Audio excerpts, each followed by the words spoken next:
on men, sex, and women. Part 1.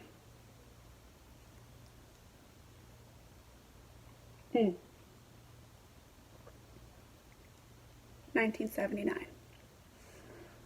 A long bus trip to upstate New York. I settled in to read when a young man sat beside me. "What are you reading?" he asked.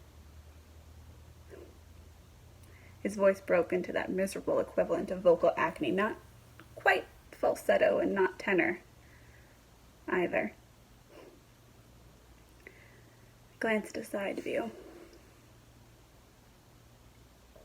He was appealing in an odd way, huge ears stuck at a defiant angle springing forward at 90 degrees.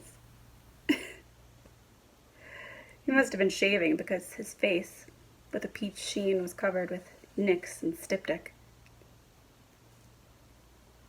"I have class tomorrow," I told him. "You're taking a class?" "I'm teaching a class." He concentrated on lowering his voice. "I'm a senior, Walt Whitman High." The light was fading outside, so perhaps he was. With a very high voice.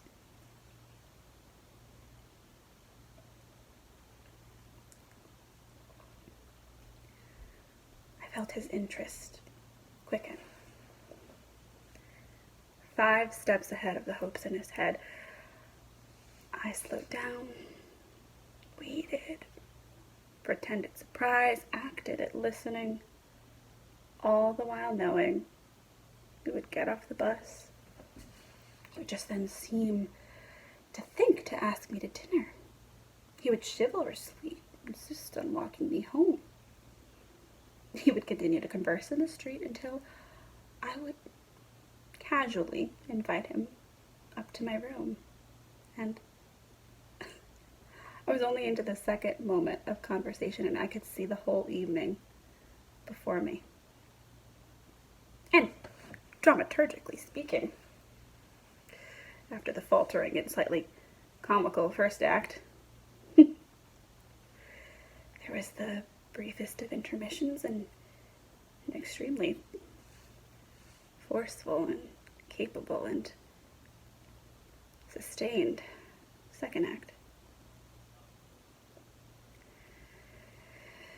And after the second act climax and a gentle denouement,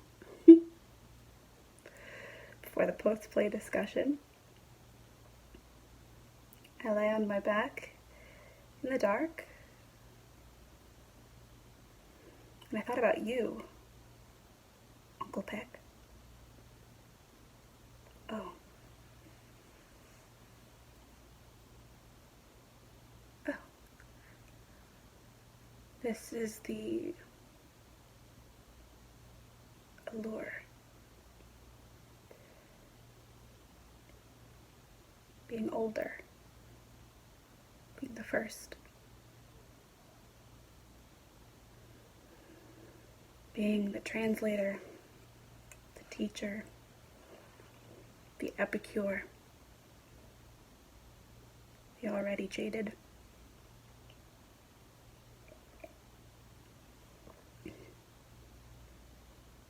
This is how the giver gets taken.